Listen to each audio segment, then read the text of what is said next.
سرخط مهمترین خبرها: هلاکت کارمند پلیس در صدمه نقلیاتی. مرز تاجیکستان و قرقیزستان را سیمخوار میکشند. مالیچ نخدم 10 روز شد اینمیجا خوده خو کروچ یگان چی نموس ردیم یه روز ده یه دشیرک میته هیچی باش یگان چی نمیتم. و شکایت مهاجران از فرودگاه مسکو: 70 کس در یک حجره خوابیم.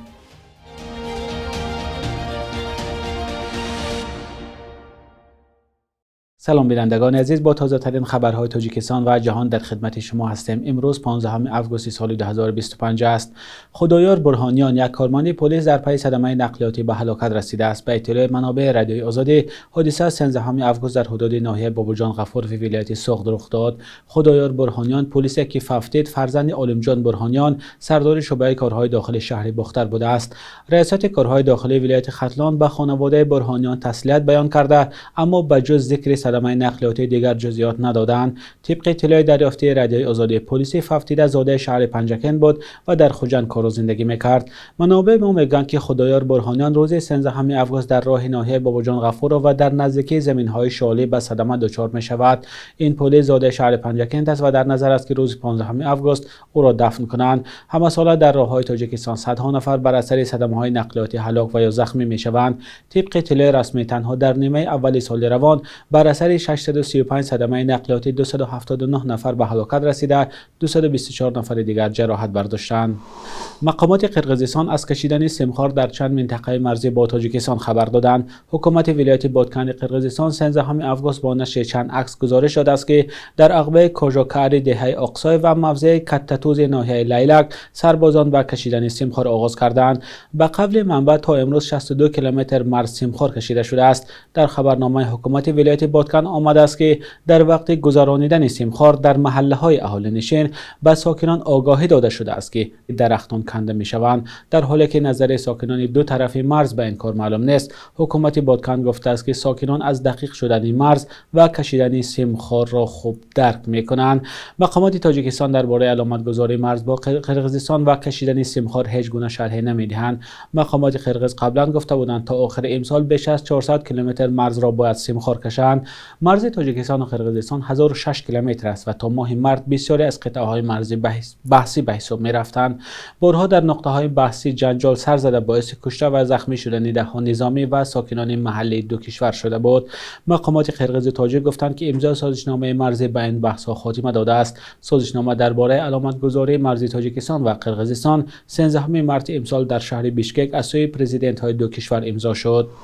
گروه از مهاجران تاجیک با ارسال نوار به رادیوی آزادی شکایت کردند که چند روز شد در فرودگاه ژوکوفسکی مسکو درماندند. با گفته این مهاجران آنها را از روسیه اخراج کردند، ولی نمیگذارند که با پول خودشان بلیط خریده به وطن برگردند. نوار فرستاده مهاجران را با هم ببینیم. ما قرار داریم در ایرپورت ژوکوفسکی مسکو تقریبا آدمایی هستن اینجا که 3-4 روز دیگه ریپورت کردگی رویش مونا کردیستان. از شما احترامانا خواهش میکنیم نگاه کن در یک کامنت قریب 75 آدم خوبیم. 75 آدم این هایی طرف نگاه کنیم موس را نگاه کنیم میگه میش بیایم موس را بگیریم نمیگن اجازه نمیتونم خیلی خیلی مونو مده میگم بگیریم شما اینا جای ما رو نگاه کنیم وضعیت ما رو نگاه کنیم التماس بعد دمو برسیم او طرف ده اینه در ما او طرف دیگری ده در زمان با زنکوی هستن که گودکاشون مایده او طرف ده 6-7 زنک و گودکاشون در دیگه حکومت هم ای مردم مسلمان تاجیک بوار خیلی کار شیدگی شیده بوار که احوالی مردم بین میگیم بیا بلد من بگیریم بتید من میگن نه نمیخواه فراتان این رو میرشیدیم یکم کشمار صحیب هم نمیشونه اووردن دروارده هستن یکم کمه میرونه مالیچ نخدم 10 روز شد اینمیجا خوده خو کروچ یگان چی نموس ردیم یه روز ده یه دشیرک میته هیچی باش یگان چی نمیتم. خیلی کار شیدگی شید مالش موده آدم دیل کسال اونجا خواه دیل کسال با پلی خمونم برین مون بیا بوار که احوالا بین ای هم مش ضربی کمپین اورال اجازه نمیتن که ما خودمون بلیط بگیریم اقلا بریم اینجا التماس بعد ما برسیم. بعد از حمله به تالار کراکرز در ماه مارس سال 2024 مقامات روسیه ورود مهاجران از آسیای مرکزی از جمله تاجیکستانی ها را مشکل کردند. در یک سال اخیر صدها مهاجر از تاجیکستان شکایت کردند که آنها را بدون سبب‌های انیق از فرودگاه‌های روسیه برمیگردانند. دونالد ترامپ در آستانه واخورش با ولادیمیر پوتین گفت فکر میکند رئیس جمهوری روسیه آماده است تا برای پایان دادن به جنگ در اوکراین توافق کند. قرار است رهبران آمریکا و روسیه امروز 15 آگوست در ایالت آلیاسکا واخورند. دونالد ترامپ یک روز پیش از این واخوری در صحبت با فاکس نیوز گفت اگر واخوری با پوتین خوب پیش رود پس از آن با ولادیمیر زلنسکی رئیس جمهوری اوکراین و رهبران اروپا تماس خواهد گرفت. پرزیدنت آمریکا افزود که هدف از مذاکرات با پوتین ترتیب دادن یک جلسه دوم با حضور اوکراین است. نمیدانم که آیا ما به یک آتشبس فوری دست خواهیم یافت یا نه، گفته است دونالد ترامپ. و گزارش خبرگزاری رایترز ولادیمیر پوتین در آستانه نشست آلیاسکا با بلندترین وزیران و مقامات امنیتی حکومت خود صحبت کرده است. پوتین در اظهارات تلویزیونی گفت که به نظر او آمریکا تلاش‌های بسیار خوب و صادقانه را برای توقف خصومت‌ها انجام می‌دهد. در همین حال رهبران اروپا و هم رئیس جمهوری اوکراین نگران آن هستند که توافق در آلیاسکا به ضرر آنها باشد.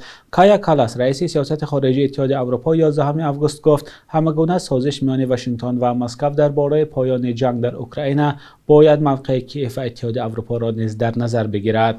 آژانس ضد فساد ساحه‌های از همه فسادزده در تاجیکستان را اعلام کرد. طبق آمارهای رسمی در نیمه اولی سال روان از همه زیاد کارمندان حکومت‌های محلی، بخش تندرستی، کارمندان مقامات کارهای داخلی و شرکت‌های برق دست به فساد زدند. همکاری ما امیر یوسف از ساکنان در خیابان‌های دوشنبه پرسید که بیشتر در کدام ساختارهای دولتی به فساد روبرو شدند. برقرسانی و سوای تندرستی ممکن به فساد دست زده باشند، چون من خودم روبرو شدگیم این سوای تندرستی کتی و او پکا نمیرم امون 50 سوم 100 سومنتی یگون کورتورا بود نمیکنن. با نظر من بسیارتر شبکه‌های برقی بسیارتر فساد زدن. در این باره من چندان اطلاعی ندارم، مشاهده نکردم و از پیش هم نیستم، اما فکر میکنم که ما در زمانی زندگی میکنیم که فساد در همه جا هست. میخواهم که پرخری نشود. در همین مکتب کار کرده من پرخری را ندیدم. من که بیشتر با جامعه سر و کار دارم مدام از شهروندان میشنوم که آنها بیشتر با فساد در ساحه معارف روبرو میشوند، چون که مجبور هستی منتظم پوره پیشنهاد کنی، حتی برای آنکه با فرزندت مناسبت خوب داشته باشند، بهای خوب گذارند، باید پول دهی.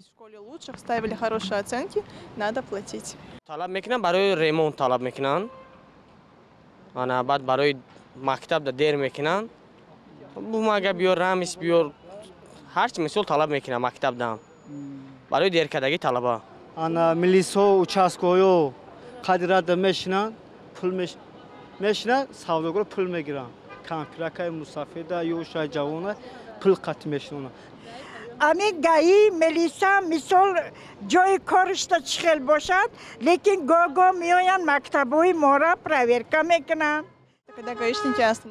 شما می توانید به کارمند گایی پول دهید و از جوابگری آزاد شوید.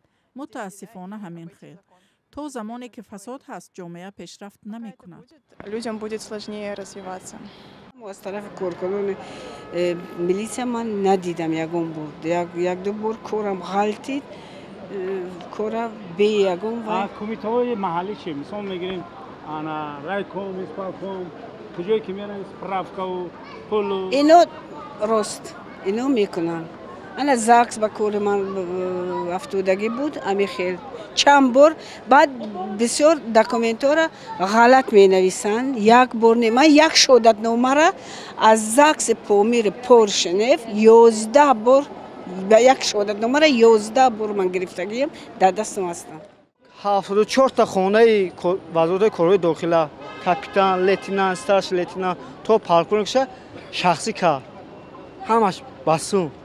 ولی که من اینترنت خونه کلان شدگیم در بعد 10,000 ضروم نمیرسه روسیگا. من رئیس نویا در 10,000 مفت دوباره داده نمیتونم. حکومت رفتم حکومت تینویه سینا میگوید که را اینترنت گاز را حکومت شهر لیکن من یک عریضه رو که 100 تومان از کرد گفت لیکن من نونی دهنم 496 تومان من نفقه میگیرم.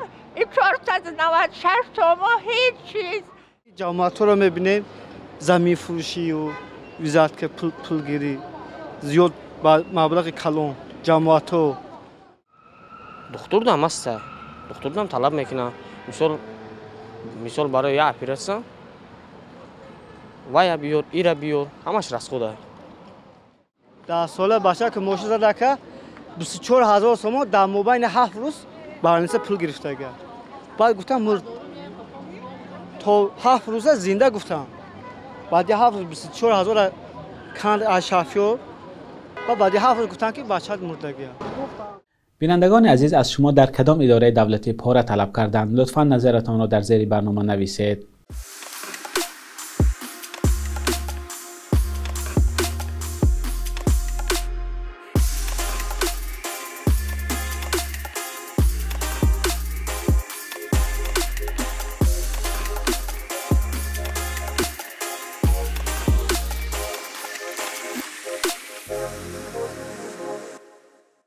بخش یک روز تاریخ است که مهمترین تحولات تاریخی در روز 15 آگوست را فرا می‌گیرد.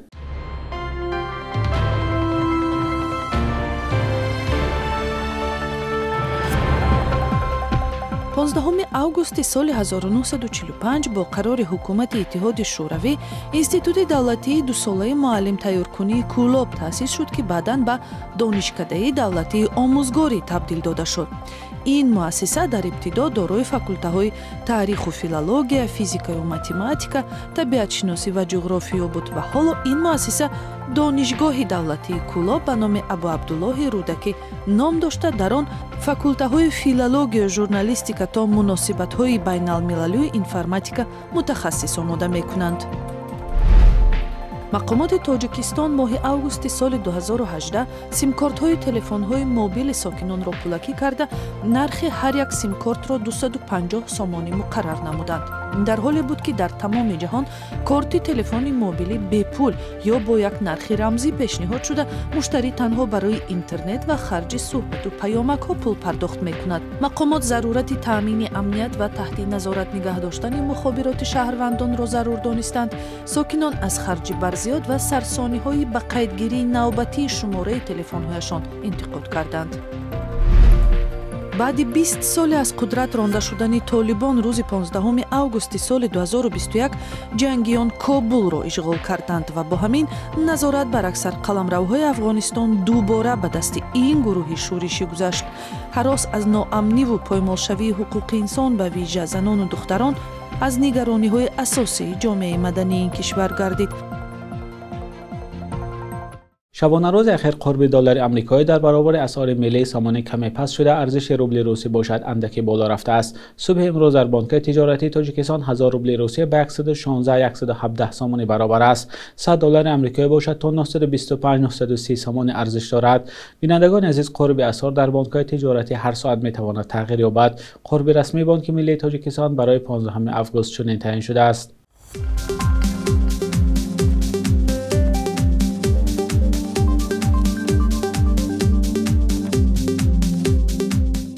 بینندگان عزیز، این آخرین برنامه نوی در هفته روان بود. در روزهای استراحت خبرهای تازه را می توانید از سامانه رادیوی آزادی با نشان azadi.org و صفحه های ما در فیسبوک، تلگرام و اینستاگرام پیگیری کنید. برایتان استراحت خوشخواهانه. خدا نگهدار.